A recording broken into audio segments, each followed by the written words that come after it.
Ziski from Charlestown. What is your stand, Eric, on illegal immigration? Sure. One of the issues that obviously comes up in terms of illegal immigration with the Attorney General's office is, quite frankly, when law enforcement ends up having dealings with people who are here illegally. And I make no distinction in our cooperation with the federal authorities. The Attorney General's office, my experience having been there as a prosecutor, is that we cooperate with the federal authorities. So I have absolutely no problem cooperating with ICE. It makes no difference that we're dealing with immigration. It's an important issue to deal with. When we have law enforcement officers pulling people over and identifying that they're here and they're here illegally, then they should be carrying out their duties and they should be reporting those individuals to ICE.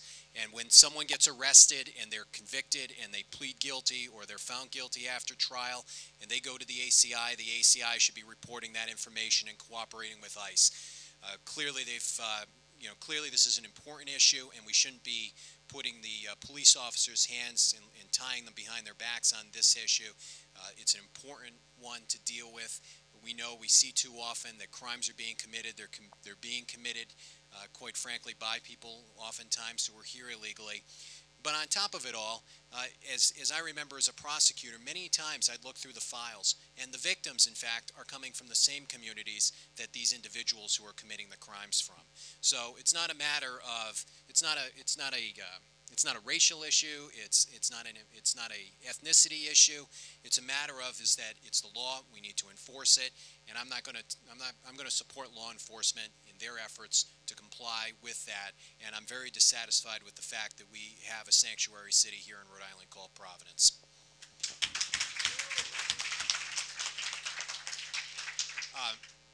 It's an important issue, and it's one that I feel strongly about also. When I was at the Attorney General's office, one of the places I was assigned was Washington County. And because of that, the fishing fleet being in Point Judith was very commonly in the courtroom as a result of actions by the Department of Environmental Management. Now, the regulations that are promulgated and the legislation that dictates what the rules and regulations are in Rhode Island are, of course, in place because of the legislature and the elected officials that are put there. However, I will say this, time and time again, I saw horrific stories in which we have this thing called a requirement that you have a landing license in Rhode Island. You know, of course, what that means. And some people have federal landing licenses, and you're required also in circumstances to have Rhode Island landing licenses to bring fish in. It's also required that the person who actually holds the license is actually sitting on the boat when they land the boat. Well, I have seen circumstances in which captains were unable to go out on the boat, so someone else went out on the boat and they didn't have that landing license physically, but yet the boat was fully licensed. And DEM has come in, and because that person on that boat, despite everything else being in order, would end up having their catch forfeited. Right? Now that you hear catch forfeited. You know what that means? That means that the fishermen on the boat don't get paid for however many days or weeks they were out on the boat. It means that those people don't get to, keep the roof over their head. The person who owns the boat is in terrible danger of losing the boat, because I know that's an industry that's constantly, just making the bills. If the catch isn't good, then the boat doesn't go out again, or can't go out again.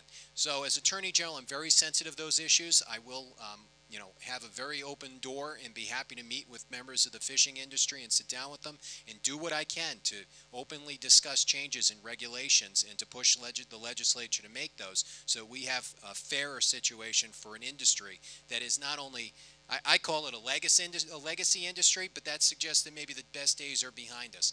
We need to have that industry have its best days in front of us, because it is critical to Rhode Island, and we are, of course, the ocean state. So I understand the concerns that you have and would be happy to talk to you about them more in detail.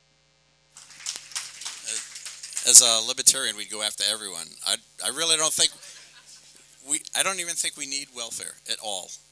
You could abolish that program tomorrow. If you have the money, if you want private charities to take care of everything like they did for the first 200 years of this country, if anybody needed money, private charities took care of it.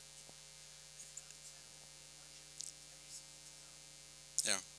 But But the point is, if we didn't have all these programs and you had more in your paycheck, you could support the Salvation Army. You could support the organizations that are small, efficient, and know about the fraud and abuse. But the bureaucracy that's been built around the whole social services program. I mean, we have Rhode Island College that just generates people left and right on how to spend more and more money. You have to start holding people accountable for making stupid decisions. You don't reward them.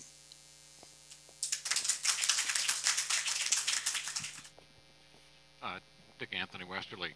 Follow-on question. If you're a member of Congress or the Senate or the upper levels of federal government, you don't have to pay for health insurance. And you have a plan that's better than anything that anyone here can afford. You get to go to Walter Reed. You get to go to Johns Hopkins. If you get up there, will you take the government insurance, or will you be square with the rest of us and suffer the same consequences?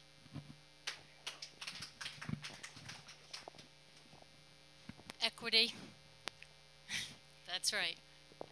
No, yep, that's right. Thank you.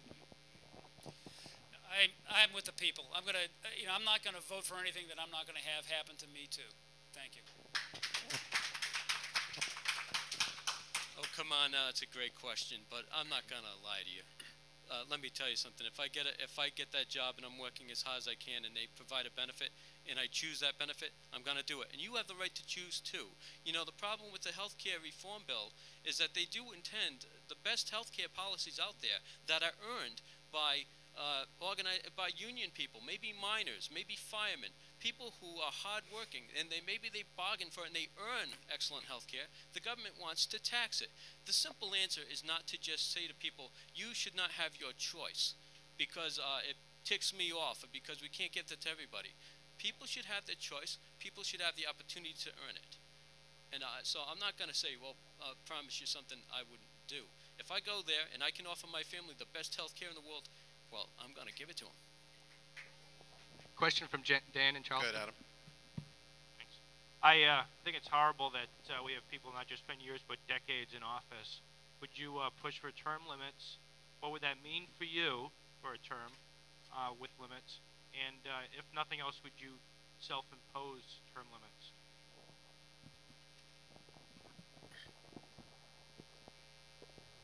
Thank you. As far as state elected officials, state representatives and senators are 2 years. I can tell you my feeling for we would need to change the Constitution. The Constitution, the United States Constitution, allows for 2-year terms and 6-year terms for Senate. I can tell you in my experience in the state, and I wanted to acknowledge a couple of elected officials. Representative Rod Driver is here, and Senator Lou Reptakis is also in attendance. Good evening. I think there should be term limits in the state legislature, and when I've been asked on how long I think that should be, I think maybe about 10 years. Anything less than that, then you're giving the staff a bit more power. They're not the elected officials, but they'd be the ones with the institutional experience making the decisions.